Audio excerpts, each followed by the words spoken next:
Universidad de Atacama, desde 1857 al servicio del desarrollo de nuestra región y el país. Bien, buenos días.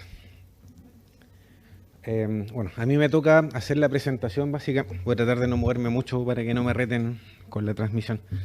A mí me toca presentar básicamente cuál es el estado del arte de la ergonomía en Chile. Y como Sociedad Chilena de Ergonomía, básicamente es lo que siempre hacemos y es lo que estamos trabajando constantemente. Por el tiempo, sin dilatar un poco, voy a tratar de ir un poco más rápido. Hay hartos temas que hay que considerar acá. Yo diría que, resumiendo, la ergonomía en Chile está más viva que nunca. Es muy dinámico, es muy dinámica la relación incluso con la autoridad, con los sindicatos, con las empresas, y siempre surge algo nuevo. Todo lo que tiene que ver con las normativas, generalmente cuando se desarrollan dentro de una oficina, dentro de un ministerio, cuando llegan a la práctica en diferentes empresas, en diferentes rubros y en diferentes situaciones, hay que hacer ese detalle, porque incluso minería depende de la región en la que está. Entonces son condiciones que son absolutamente distintas y por tanto definen escenarios que son bastante desafiantes.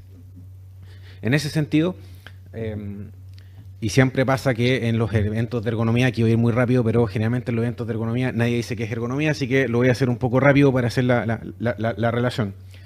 La definición de ergonomía que nosotros usamos, la que adscribe la Sociedad Chilena de Ergonomía, es la de la Asociación Internacional de Ergonomía.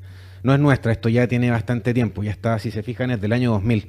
Y quiero detenerme en tres grandes detalles.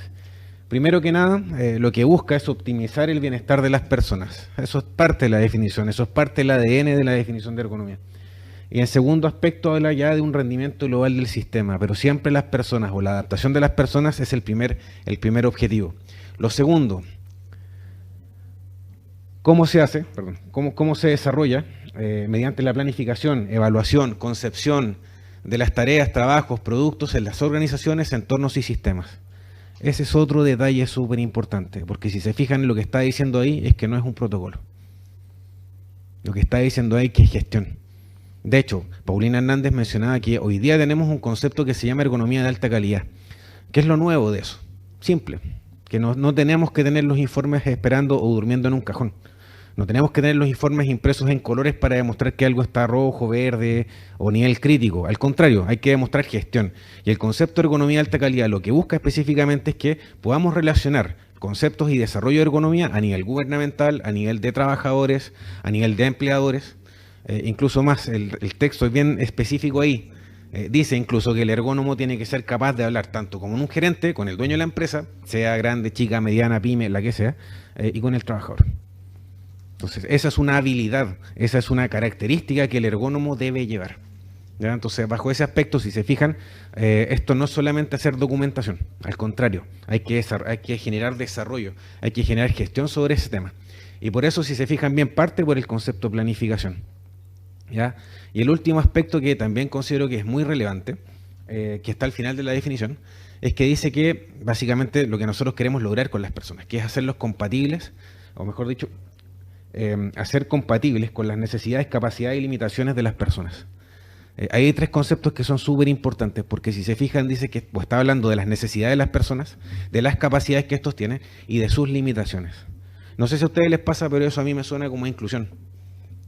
Y esto, si se fijan, es una definición que no es nuestra, que es de la IA y que es del año 2000.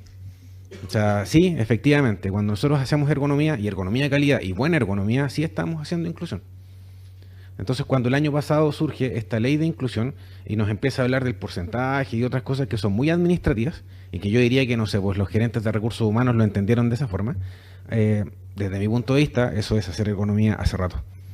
¿Ya? Entonces, eso también es un detalle que es muy importante porque como Sociedad Chilena de Ergonomía, para nosotros un foco que es muy importante es que se entienda que la ergonomía siempre es mucho más que un tema musculoesquelético. Y tal como dice la definición, es un tema de gestión, no es un tema de hacer o de aplicar listas de chequeo. ¿Ya? Entonces, bajo ese aspecto, bueno, ¿cómo trabajamos la ergonomía en Chile? Bajo ese concepto, nosotros los ergónomos siempre hablamos del puesto de trabajo. El puesto de trabajo es un sistema, por tanto, toda la evaluación va a ser considerada de esa manera. Voy a ir avanzando más o menos rápido para que, en honor al tiempo, quiero que se fijen que todas las áreas que están mencionadas ahí, Fue demasiado rápido. Ahí sí. Todas las áreas que están mencionadas ahí son las que hoy día podemos evaluar o considerar dentro de un puesto de trabajo. Faltan varias, pero si se fijan aquí abajo, si el puntero lo puede mencionar, está la guía técnica de manejo manual de carga, que cubre una parte del puesto, no toda. Está TEMER, la norma de TEMER, que cubre una parte, no todo. En algunos aspectos pueden coincidir, no en todos. Y aquí siempre suceden cosas bien interesantes. Porque a veces el daño está generalmente en el brazo, miembro superior, la causa es por manejo manual de carga, no tiene la frecuencia, entonces aplicamos TEMER, queda todo verde, tengo el enfermo, pero si aplico manejo manual de carga está todo rojo. Entonces generalmente, y quiero ser bien específico en eso, si nos quedamos solamente en aplicar lo que dice la normativa, está bien, es la normativa, pero eso no es ergonomía. Ergonomía es mucho más que eso. Y si se fijan, si yo estoy aplicando solamente las normativas que hoy día nos están pidiendo, como por ejemplo el protocolo de factores psicosociales, está por allá arriba, debería incluso estar considerado porque aplica hacia los otros conceptos. Pero si se fijan hoy día, nuestra legislación los pide por separado. ¿Ya? Y los documenta por separado. Y trabaja todo por separado, siendo que está todo integrado. ¿Ya? Aquí podríamos dar muchos ejemplos sobre eso, pero me quedo con uno. O sea, las personas que generan un estrés generan molestias musculoesqueléticas. Entonces, ¿cuál va a ser la relación ahí si estás obligado a aplicar TEMER donde no consideras factores psicosociales? Entonces, hacemos la cartilla, hacemos la documentación, pero no estamos haciendo ergonomía, no estamos corrigiendo nada, no estamos de alguna forma protegiendo a nadie. Por eso, el concepto y el desafío es que estas normativas nos permiten instalar los temas en las empresas. O sea, llegamos porque nos llaman por esto, pero tenemos que hacer mucho más. Si queremos lograr bajar la enfermedad profesional y todos estos conceptos por el estilo, hay que mirarlo siempre de una forma sistémica. Aquí yo diría que hay varias deudas sobre esto, porque la carga mental yo creo que da para un protocolo perfectamente, y no tenemos nada de eso.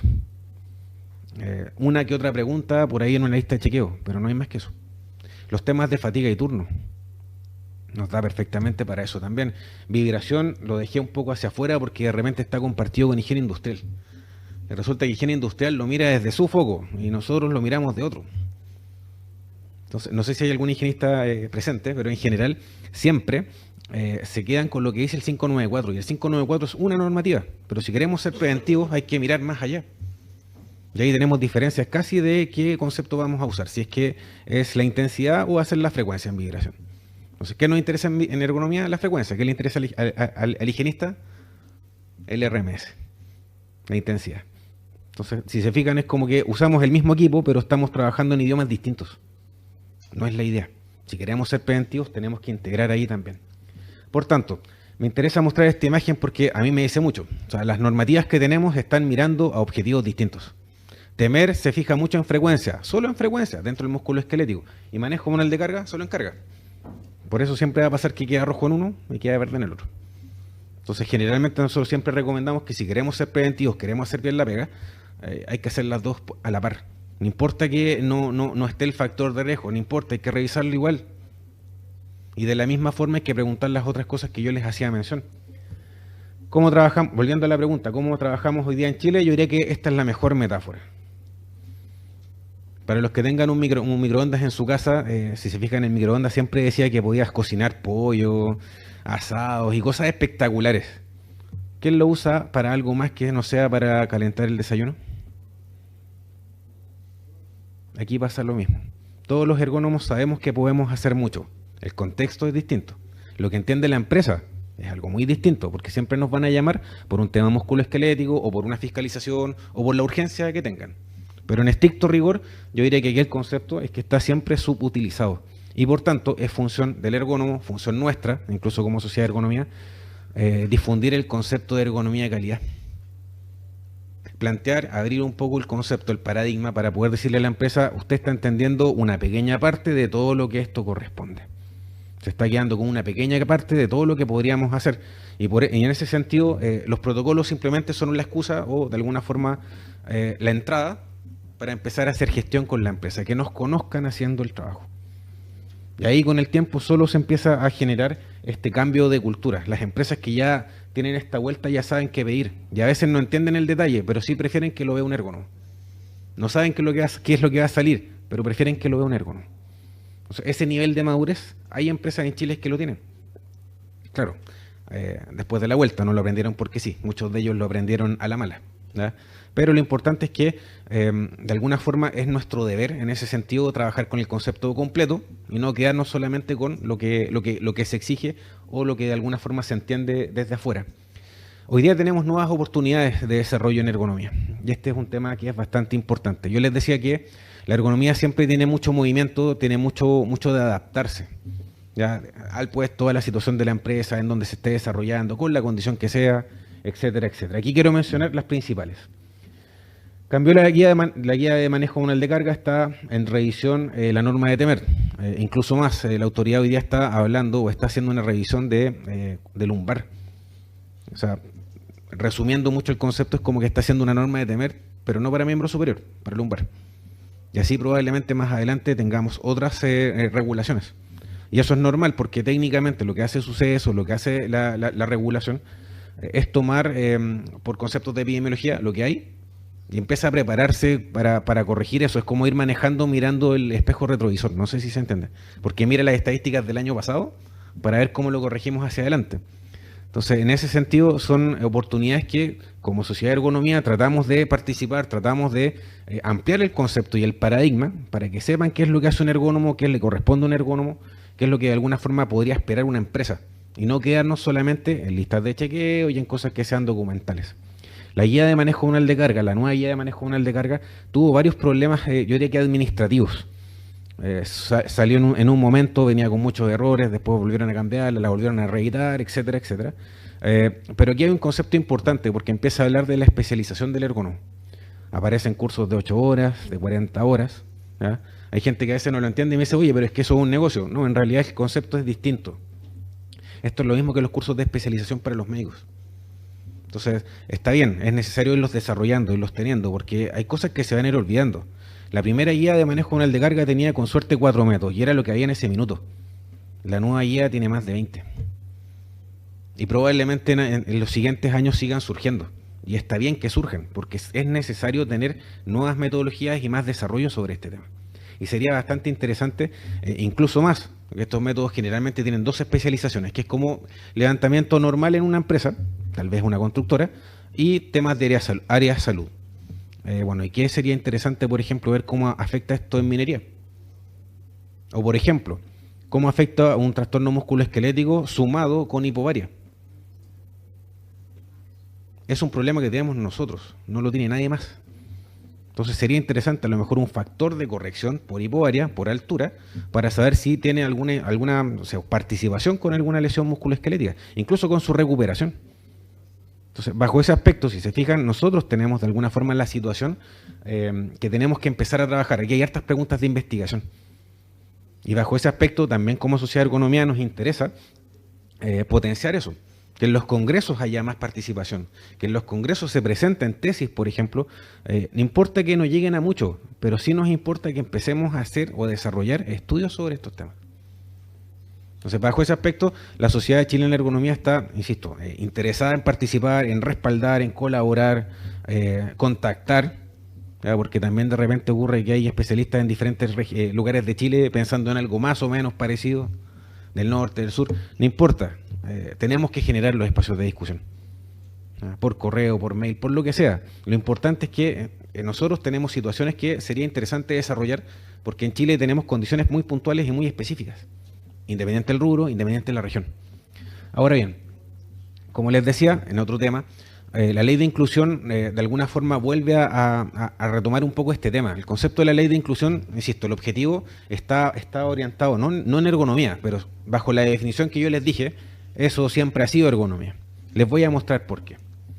Resulta que el concepto de inclusión parte por el concepto de discapacidad. Y resulta que en esa mesa nosotros pudimos trabajar, como Sociedad de Ergonomía fue un miembro, participó de la mesa, fue a hablarles y explicarles qué era ergonomía.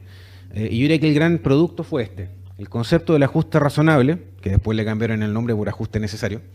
En el resto del mundo es ajuste razonable, Chile se quedó con el ajuste necesario, cosas de la mesa. Pero quiero que se fijen en un detalle. Parte por el concepto de la comprensión, que eso en ergonomía es clave, comprender el puesto de trabajo, porque después de eso uno sabe lo que tiene que hacer.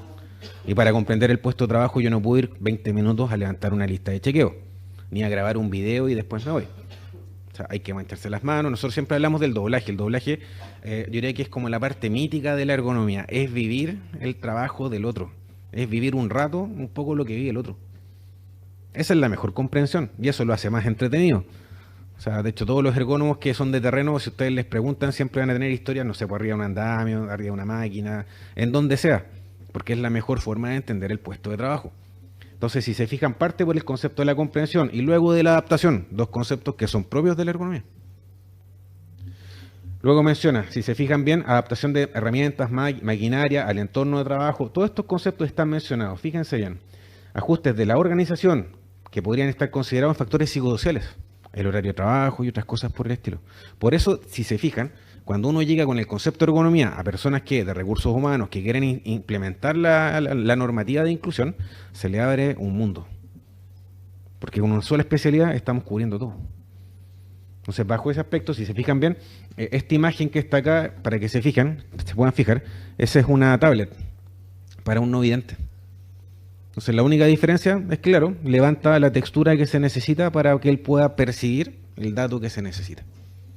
Pero el resto de la tablet es igual que cualquier otra. Entonces, hoy día existen esos elementos tecnológicos que nos permitan de alguna forma derribar barreras. El tema es que tienes que llegar con el elemento preciso donde se necesite según las características. Y ahí entra el concepto de la comprensión, el concepto de la adaptación, porque todas las discapacidades no son iguales. Y todas tienen combinaciones distintas. Entonces, eso implica de que la visión del ergónomo es mucho más rica frente a ese análisis.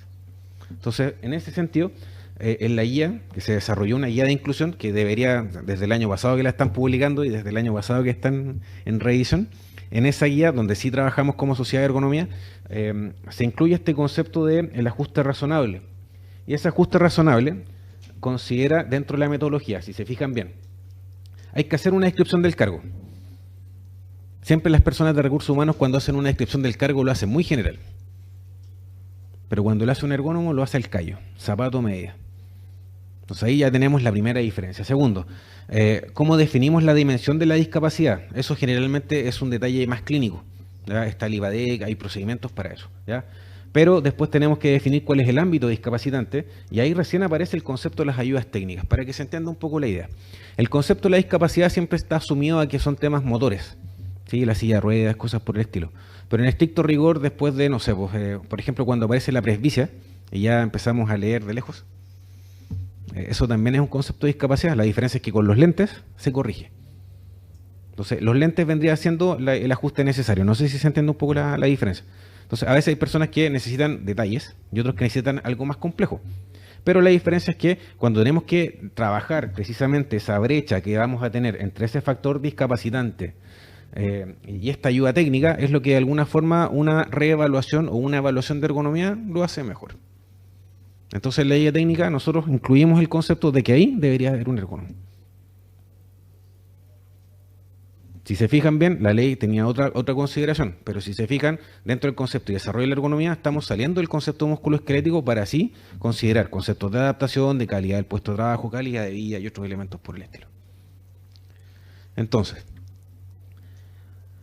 aquí les dejo un ejemplo, porque generalmente, ¿dónde va a funcionar esto? Cuando empieza a surgir tal vez un mercado, cuando a alguien le importa, ¿sí? Entonces, por ejemplo, yo me topé con esto, que fue un mundo cuando lo descubrí. Sí, efectivamente, todas las personas con algún grado de discapacidad tienen todas las capacidades y todos los elementos para salir de vacaciones. Entonces resulta que, si se fijan bien en esta imagen, hay un mercado detrás que podría ser interesante. ¿Y por qué lo digo de esa forma? Porque con eso nosotros le decíamos, por ejemplo, al aeropuerto, no dejen a estas personas afuera. No va a viajar solo, va a viajar con su gente, con su familia, y tiene todo el derecho a llegar a la playa, tal como sale en la imagen, a bucear, a subir un cerro. ¿Cuál es la diferencia? El ajuste razonable. Entonces, bajo ese aspecto, si se fijan, nosotros como ergónomos estamos siendo el puente y estamos desarrollando algo que tiene incluso un impacto social muy importante. Eso, generalmente, las personas que conocen la ergonomía por el músculo esquelético se quedan solamente, insisto, con la lista de chequeo. En cambio, si tú lo ves desde este punto de vista, y de hecho hay un paper muy interesante que habla de que, no es muy nuevo, pero es muy interesante porque incluso nos deja la duda razonable y nos dice, ¿por qué la ergonomía no puede ser una ciencia social? Si el impacto que tiene básicamente es eso. Sí, nos dicen que es una ingeniería. Si se fijan, podemos partir de la parte más dura, pero en estricto rigor, ¿qué es lo que dejan las personas? ¿Qué es lo que dejan en los entornos? Y ahí, insisto, ahí tenemos una tremenda oportunidad que tenemos que desarrollar. Aquí hay otra oportunidad. Hace un par de años atrás, Ceremi en Santiago al menos, tomó un listado y se dio cuenta que habían 400 accidentes graves por amputación de un dedo, de una mano, de las dos manos en algunos casos. Accidentes terribles. Hay un caso de un haitiano, por ejemplo, que no entendía el idioma, no entendía la máquina y se cortó las dos manos. Entonces, Ceremi tomó este dato, empezó a decir, bueno, ¿qué hacemos? Bueno, el que hacemos precisamente es eso, un plan específico de máquinas, de implementación de máquinas, de apropiación de tecnología. Porque a veces la máquina que compra no va a ser la de primera mano, a lo mejor viene de otro lado, a lo mejor, no sé, pues, no viene entera, que eso también pasa. Entonces lo que está pidiendo aquí es que deberíamos revisar precisamente la maquinaria. Y esta es una oportunidad para nosotros también. ¿Por qué? Porque hace harto rato que existe una norma donde incluso participó gente de la Sociedad Chilena de Ergonomía hace muchos años atrás, en la cual está hablando el concepto de interfaces o las interfaces. ¿Y eso qué considera? La máquina está mal o funciona mal si es que las personas generan conceptos de error humano sobre ellas. Y eso no es problema de la persona, es problema de la máquina. Entonces, ¿qué es lo que se está trabajando ahí? ¿Qué es lo que estamos de alguna forma viendo como oportunidad? Que eso hay que desarrollarlo un poco más para que después, insisto, existe una herramienta, existe un documento en el cual nosotros podemos revisar maquinarias para prevenir, para de alguna forma corregir este problema. Esto está recién partiendo. ¿Ya? La Ceremi generó un documento que es bastante simple, pero está recién partiendo. Aquí la idea es que como sociedad lo sigamos trabajando, sigamos el proceso, ¿ya? Sigamos participando un poco de esa gestión. Aparece este otro concepto, que es el futuro del trabajo. El futuro del trabajo, esto de la cuarta revolución y todas estas cosas que lo tienes que haber escuchado por ahí, siempre tiende a ser muy alarmista, así como que todos nos vamos a quedar sin trabajo, que las máquinas van a hacer todo, y en realidad no. Honestamente eso ha pasado varias veces. Lo que pasa es que el cambio ha sido muy lento y esta vez el cambio es muy rápido. Antes los cambios eran casi de una generación, ahora no, pasan en un año. Entonces como que no te alcanzas a acostumbrar a un software y te lo cambian por otro. Entonces antes no, era muy distinto. Yo diría que habían cambios y transiciones bastante específicas como de la máquina de escribir al computador, que sería casi años sobre ese tema. En este caso no. Entonces aquí se abre otra interesante oportunidad de desarrollo para nosotros. ¿Por qué? Hoy día tenemos el concepto de la automatización, que es como el fantasma que siempre nos va a quitar la pega, que sale en todos lados. Está el concepto fíjense en el concepto que tiene hoy día, se llama uberización. ¿Ya? Y eso es como que las aplicaciones tienen mucho poder dentro del concepto de la tarea y el concepto del trabajo. Incluso hay unos parlamentarios que decían que es como que esto es como que una aplicación es tu jefe, como concepto. Y aquí está para mí un dato que es clave, que es la impresora 3D. La impresora 3D va a ser un hito importante porque antes lo que tenías que fabricar y esperar que llegara, hoy día lo puedes imprimir, pero no estoy hablando de objetos concretos, sino que puede ser ropa, zapatillas. Entonces esto cambia mucho a nivel, yo diría que muchas industrias.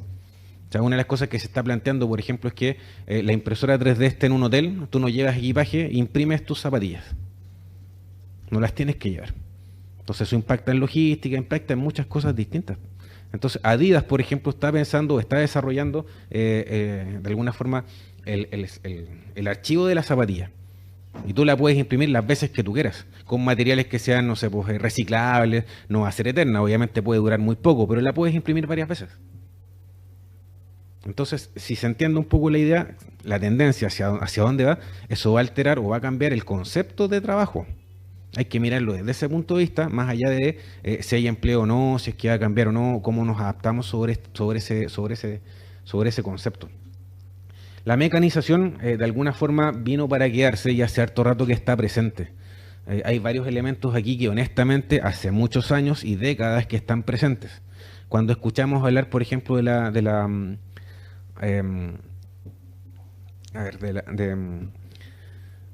inteligencia artificial. No podía encontrar el concepto. Resulta que la inteligencia artificial viene con el Google. Porque cuando tú le preguntas algo a Google, él te responde. Eso es inteligencia artificial. Y está hace años. Solo que hoy día te lo están presentando como que si fuera algo complejo, como que, insisto, va a tomar decisiones por mí. No, aquí el concepto es muy claro y es muy preciso. ¿Cuáles son las tareas que de alguna forma se van a mecanizar o que van a pasar sobre este proceso? La mayor probabilidad está en las tareas que sean mucho más monótonas. Ese es el punto clave. Si hay tareas que no son monótonas, que necesitan mayor criterio, probablemente esas no se mecanicen. Pero si hay tareas que, por ejemplo, puede ser cargar y descargar un camión, el cajero, son muy monótonas. Entonces, si se fijan, eso puede pasar a un software donde ya las personas pueden, con una pantalla touch, elegir lo que quieren y después le ponen pagar y listo. Entonces, si se fijan, el concepto está planteado hacia allá. Y eso es de alguna forma lo que nos permite anteponernos ante ese caso. En este elemento, por ejemplo, esto es un aeropuerto donde tienen que llevar esa tremenda maleta. Entonces, lo que están pensando acá es que ahora hay que ponerla sobre una especie de dron que siga al pasajero. Entonces, con eso se corrige o de alguna forma se solucionan varios temas de manipulación de carga. ¿Ya? Bueno, este año por lo menos me han preguntado 4 o 5 veces por los exoesqueletos. Y aquí quiero ser súper honesto y directo. El exoesqueleto no puede ser la primera opción, nunca. ¿Por qué? Porque no estás cambiando las condiciones del puesto. Y si se fijan, incluso en este caso, el exoesqueleto no está cubriendo todos los puntos que debería. Al levantar carga, una de las cosas que siempre ocurre son las epicondilitis, esas lesiones de codo. Y si se fijan, aquí no hay ningún exoesqueleto que te sirva. Muchas veces dan falsa sensación de seguridad. Y hoy día están empezando a aparecer papers que dicen, oye, cuidado con los exoesqueletos, porque alteran los patrones flexores. Entonces, se ve bonito. Y de hecho, hay gerentes que me han dicho, oye, pero yo lo vi en el diario. ¿Será bueno? Hay una universidad no sé dónde que lo está haciendo. Sí, pero todo depende del contexto. Y si yo no comprendo el puesto de trabajo, a lo mejor no necesito un exoesqueleto. A lo mejor el cambio tiene que estar en otra parte. Entonces, en ese sentido, de hecho, aquí salió la noticia, y aquí, quiero detenerme aquí un detalle, porque la justificación del exoesqueleto está ahí. Menciona que son problemas de fatiga y lesiones en trabajadores. Y resulta que ninguno de los dos tiene que ver con el exoesqueleto porque estos son factores psicosociales. O sea, si no corriges el turno. Entonces, no sé si se entiende, es como que hay mucho ruido. Y hay como casi desesperación. Entonces, bajo ese aspecto, insisto, teniendo una buena comprensión, el resto es fácil de corregir. Pero no hay que perder ese norte. Volviendo al tema de estas tareas que son de la uberización y de todos estos elementos que tienen que ver con la aplicación. Sí, efectivamente, esto de alguna forma va a empezar a prosperar. Desarrollar una aplicación es barato, es simple. El resto es trabajar por internet. Si te contactas con Samsung, probablemente después te hacen la descarga, no sé, pues te hacen el depósito en el banco. O sea, desarrollar una aplicación es hasta entretenido. Entonces, si se fijan, nos llenamos de aplicaciones. El tema es quién hace el trabajo detrás de la aplicación. Y ahí perfectamente está el concepto de alguna forma de que todas estas tareas o todo el trabajo se está de alguna forma perdiendo la formalización que existía para proteger al trabajador. Entonces ya no hay leyes sociales, por ejemplo, hay varios elementos que de alguna forma están quedando de lado. Eso la OIT lo mencionó hace harto rato. Y ahí ellos fueron los primeros en levantar la mano y decir, oye, cuidado con esto. Bueno, ¿qué estamos haciendo al respecto con eso? Hay varios elementos en los cuales la tecnología nos puede proponer muchas cosas, pero también es cierto de que por regulaciones y otras cosas, regulaciones legales, normativas, se puede poner un límite a eso. ¿Ya? Yo diría que en este sentido aquí hay mucho que todavía es necesario que pase, ¿ya? En este país y en otros países. Yo diría que el tema de que cuando ya empiezan a tener un accidente grave o fatal, ahí queda en evidencia lo desprotegidos que están. El año pasado me parece que apareció este taxi de Uber que era autónomo. Y sonaba espectacular. Hasta que atropelló a la primera persona. Entonces, claro, honestamente, la señora que se cruzó podría haber sido fatal igual porque fue de imprevisto. O sea, si va una persona de carne y hueso, la habría atropellado igual. Pues la diferencia es que se expone un poco la tecnología. Es lo mismo que el Google Glass. ¿Se acuerdan esos lentes donde uno miraba el internet? ¿Funciona? Sí, funciona, pero resulta que lo dejaron de usar y lo dejaron de producir porque producía muchos accidentes, porque la gente iba mirando el correo, no iba mirando por dónde camina. Entonces, en vez de corregir eso, no, dejemos de usarlo. Entonces, si se fijan bien, puede que la tecnología nos abra muchas posibilidades, pero se cierran también. Ahora, el Google Glass, al que más le sirve es al adulto mayor. Entonces, si se fijan, ahí hay un tema de pertinencia. A lo mejor no es para ese segmento, a lo mejor es para otro. ¿Qué es lo que falla ahí? La comprensión del puesto, la necesidad de uno con, de alguna forma, las capacidades de otro. O sea, es una buena herramienta, sí, pero va a ser una buena herramienta donde corresponde, no en cualquier parte. ¿Ya? Y eso, insisto, depende de la comprensión. Por eso necesitamos tener ergonomía primero. No llegar y poner la herramienta interesante o bonita en cualquier parte, o sea, sino que tiene que tener pertinencia con el lugar. El concepto del futuro del trabajo es tan importante que, y esto es fresquito, esto es de la semana pasada, la IEA, la Asociación Internacional de Ergonomía, en relación con la OIT, generó este capítulo de ergonomía para el desarrollo del futuro del trabajo. Y esto, insisto, nos abre una interesante ventana de desarrollo. ¿Por qué? Porque lo que está planteando la OIT bajo este concepto es que lo que nosotros entendamos o queramos desarrollar como futuro del trabajo con una nueva aplicación de tecnología, con un nuevo puesto de trabajo, tiene que tener un estudio ergonómico. Tiene que tener un impacto, un estudio de impacto sobre ese tema. ¿Ya? Entonces, bajo ese aspecto, bueno, ahí les dejo el link, le dejé la presentación a Carlos, para que lo revisen. Aquí hay un paper que está disponible sobre este tema. Yo aquí quiero destacar solamente estos 4 puntos muy rápidamente, porque en general siempre busca difusión de la especialidad para que todo el mundo sepa lo que tiene que trabajar y corregir. Pero aquí hay un segundo punto que es muy importante: reconoce los observatorios de ergonomía. Los observatorios en general son instituciones que buscan información relevante sobre un tema. Hay observatorios de recursos, o sea, perdón, de derechos humanos, de, no sé, pues, de temas ambientales, de un montón de cosas. Tiene que haber uno de ergonomía, y como Sociedad Chilena de Ergonomía ya lo estamos desarrollando. Entonces eso permite de que lo que se desarrolle como idea, bueno, veamos cómo funciona en Chile, veamos qué problemas tenemos en Chile para ver cómo los levantamos, cómo los vamos trabajando. Así que aquí tenemos una interesante oportunidad, el concepto de los observatorios. El resto generalmente tiene que ir con difusión, participación, desarrollo participativo en proyectos, y ese trabajo en universidades es clave. Y ahí nuevamente, y me hago propias las palabras de las personas que hablaron anteriormente a mi presentación. Lo que está trabajando la unidad de ergonomía en esta universidad va en esa línea. Y eso nos permite, insisto, ir desarrollando estas oportunidades. ¿Qué estamos haciendo entonces como Sociedad Chilena de Ergonomía? Quiero que se fijen en este concepto. Paulina hablaba de la ergonomía de alta calidad. Esto de que tenemos que hacer gestión sobre la ergonomía, muy reducido. ¿Cómo lo vamos a desarrollar con estos 3 pilares? Una definición de ergónomo nuestra, que nos permita orientar y de alguna forma asegurar que el nivel de calidad de la formación de los ergónomos va a ser de una línea base más o menos igual. ¿Ya? Todas las casas de estudio van a tener diferencias, pero el concepto es que al menos van a tener la misma línea base. Hay que trabajar el concepto de la formación de ergónomos, que tiene que ver con las universidades, reunión que ya empezamos a trabajar y que gentilmente tanto Pamela como Carlos participaron. El concepto de certificación profesional. Y eso también es un concepto importante, porque también tenemos que asegurar de que el ergónomo sabe hacer su pega. ¿Ya? Y que su pega, insisto, no es solamente hacer listas de chequeo, sino que tiene que ser un agente de desarrollo. ¿Ya? Eso es lo que se busca. ¿Ya? Entonces, estas 3 instituciones, la Sociedad Chilena de Ergonomía ya las está trabajando, insisto, la reunión con universidades, la definición de ergónomo ya está lista, se las voy a mostrar, y tenemos una comisión de certificación. Esta comisión de certificación hoy día está trabajando con especialistas, certifica a personas. La idea es que más adelante certifique programas de formación. ¿Ya?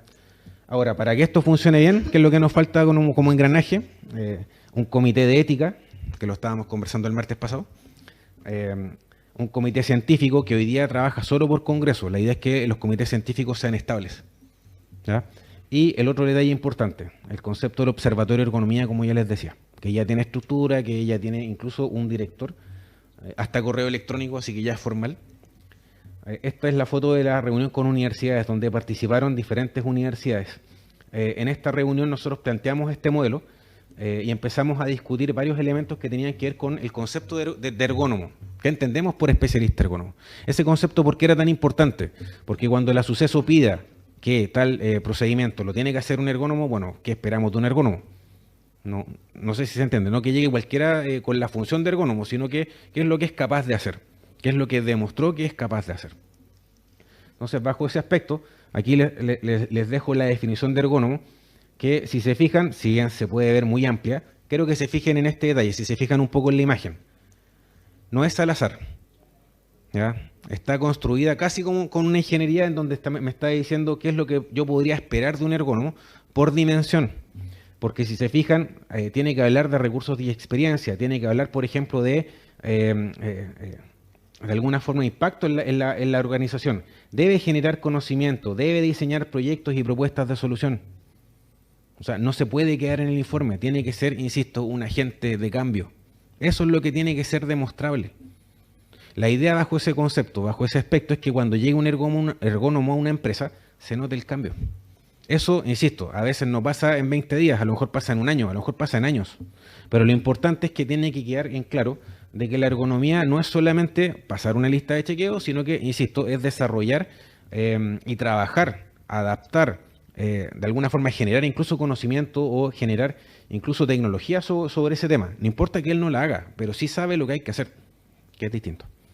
Es como que el ergónomo no tiene que soldar placas, pero sí tiene que saber qué es lo que hay que corregir. Llegará otro ingeniero a hacerlo, pero lo importante, insisto, bajo ese concepto, es que por lo menos da una orientación.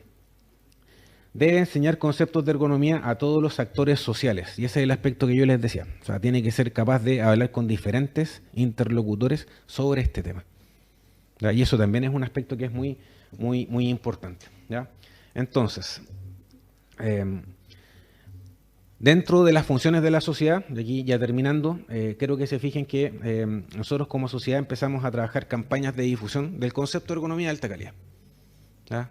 No sé si los han visto por ahí, por el tiempo no voy a poner cada video, cada uno dura como 2 o 3 minutos, pero el primero fue uno muy necesario, porque todavía existía gente que estaba hablando de ergonométrico o de ergonometría y no de ergonomía.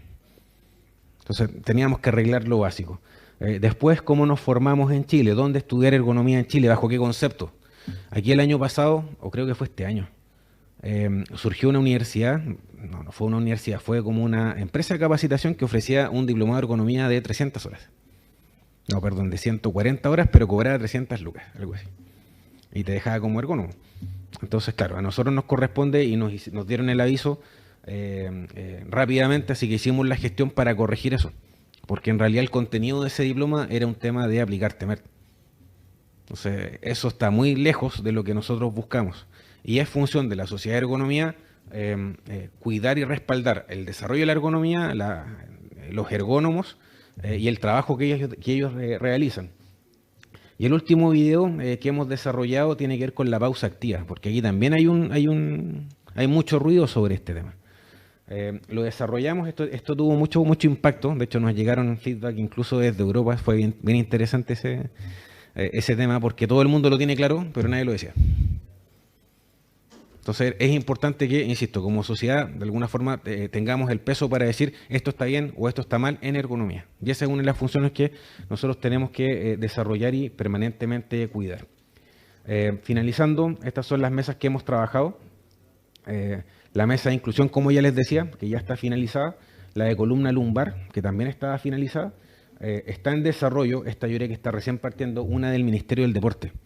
¿Ya? Porque había una discusión precisamente de cuánta actividad física debería existir dentro del entorno laboral.